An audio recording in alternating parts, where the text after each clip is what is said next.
Ito guys, kadalasan pinapabilihan natin to sa mga little kids. Okay, ready? Say Royal! Royal! Royal! Royal! Uy, galing ha. Parang buktong ha. Royal! Royal! Royal! One more. Make it louder, yung mas malakas. Royal. Ro? Ro? Kaya na. Ro? Yan. Yung mas malakas. Royal!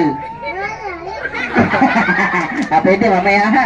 Mamaya pa. Royal! Royal! Ano mas malakas? Royal! Royal! Royal! Royal!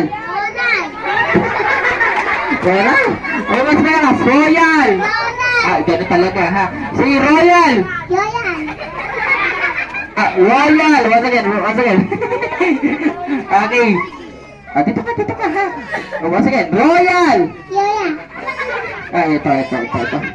Si Royal! Royal! Yung mas malakas. Royal! Royal! Royal. Okay, next word natin. Pahirapan natin silang konti ha. Okay. Sabay-sabay muna tayo. Ngayon guys, mag-aalis na po ako ha. Okay, ready? Kailangan ko dito yung mas